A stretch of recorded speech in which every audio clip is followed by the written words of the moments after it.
Some stories are not lost. They are buried in old newspapers, in vanished towns, a room no one opens anymore, in places people stopped talking about. This is Buried by Time.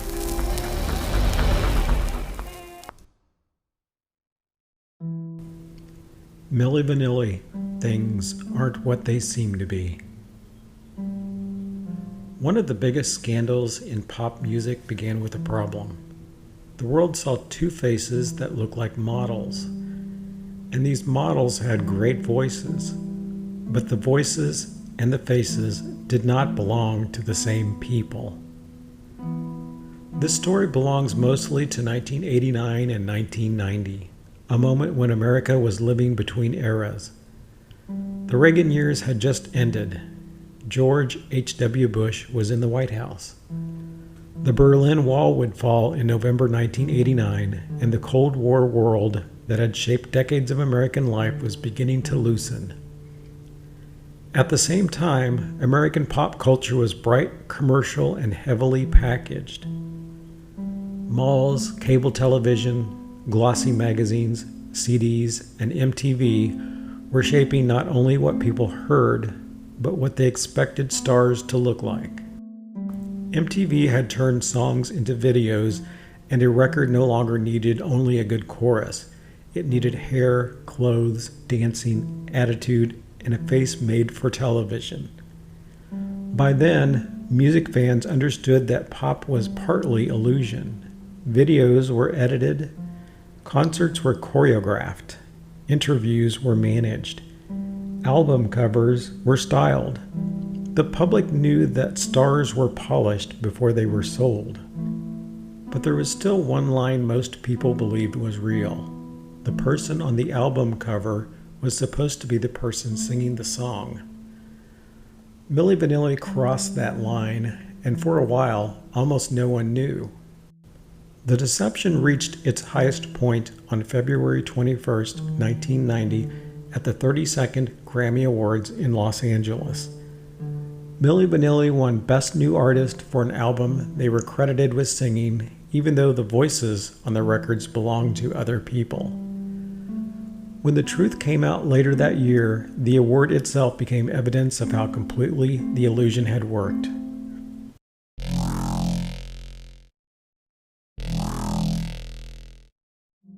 The two men at the center of the story were Fabrice Morvan, known as Fab, and Rob Pilatus. They were young, handsome, stylish, and hungry for a break. Fab had come from Paris. Rob had grown up in Germany. Both understood what it felt like to be outsiders, and both were trying to turn talent, beauty, and ambition into a way forward. They met in Munich, a German city with nightclubs, fashion, music, and a growing pop scene. They danced, modeled, and performed. They wanted to become stars. Then they met Frank Farian. Farian was a successful German producer with a sharp understanding of pop packaging. In the 1970s, he had helped create Boney M., a group that mixed disco, image, and studio construction into an international hit machine. Farian knew that pop audiences respond to sound, but they also respond to faces. He knew the voice, the body, the image, and the marketing did not always have to come from the same place. For Milli Vanilli, the voices came from studio singers. The faces belonged to Rob and Fab. That separation became the secret inside the product. The song that opened the door was Girl You Know It's True.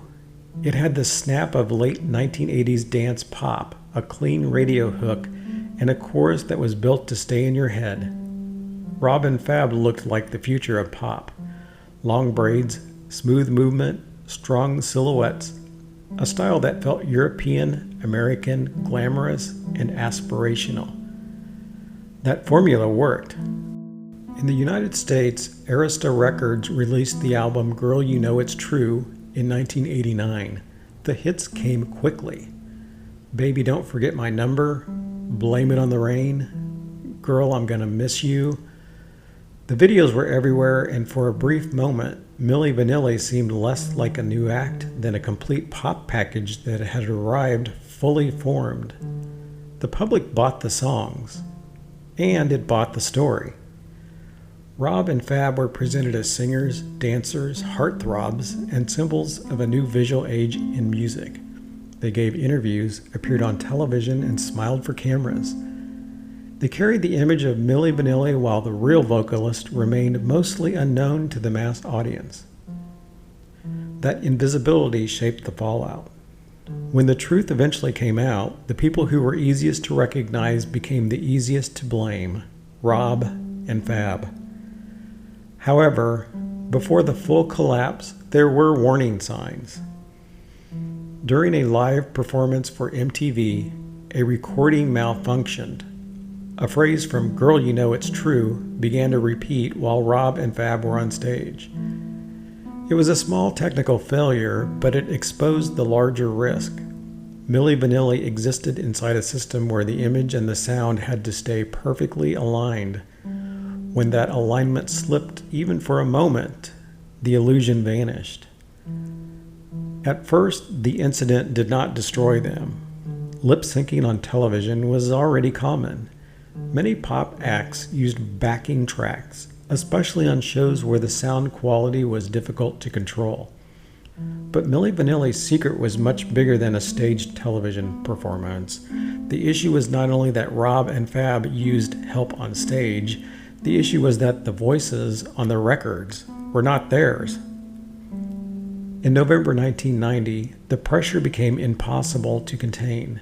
Questions about the vocals were getting harder to ignore, and Rob and Fab reportedly wanted to sing on future recordings.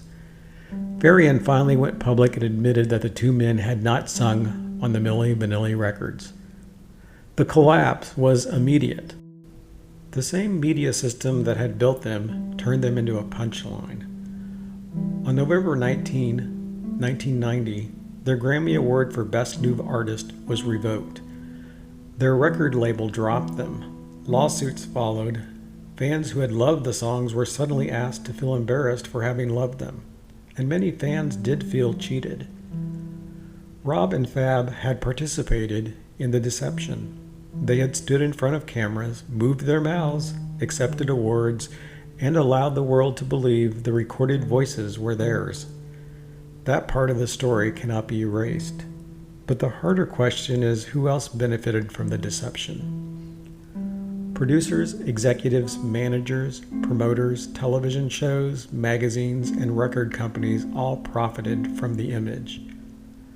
They sold the fantasy while it worked. When it stopped working, the public face of the lie was not a business meeting or a contract. It was two young men with braids, stage clothes, and recognizable faces. That is one reason the Milli Vanilli story still feels complicated. It was treated as a moral scandal, but it was also a business story.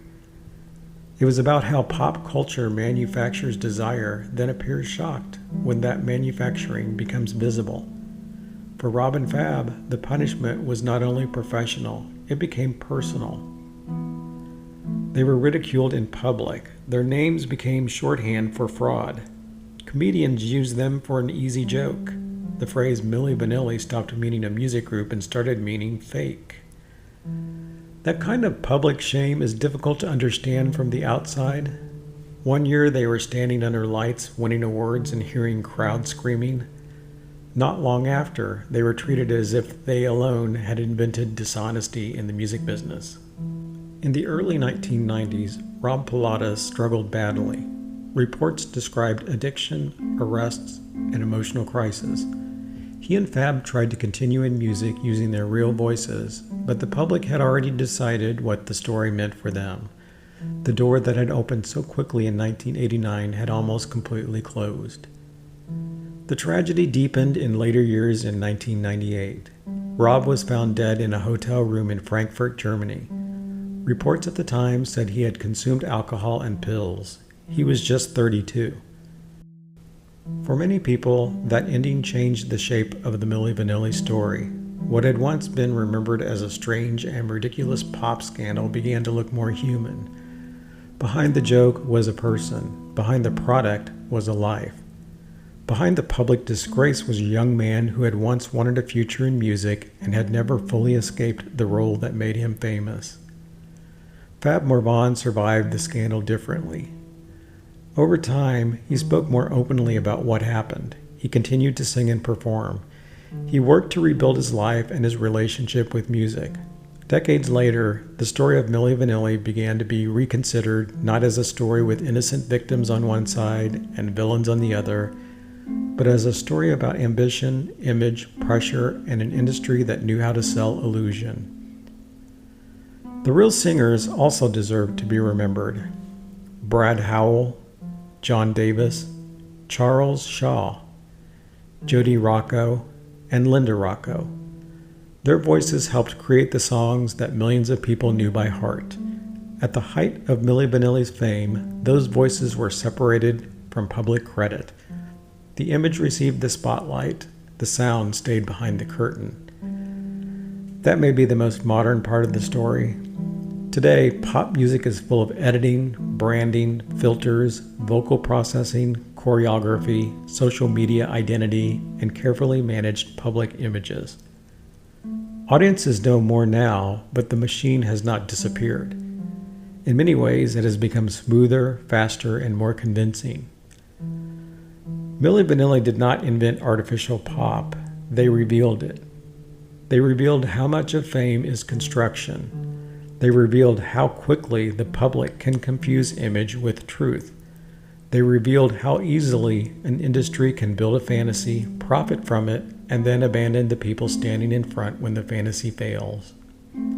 The two men at the center of it were not only symbols of a scandal, they were human beings trying to survive a story that became bigger than they were.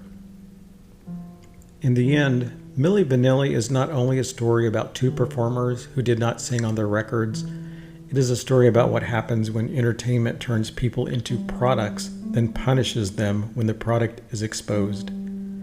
The world saw two faces. The world heard two voices. For a moment in time, the machine made them seem like one amazing duo that had everything, the right look and incredible voices.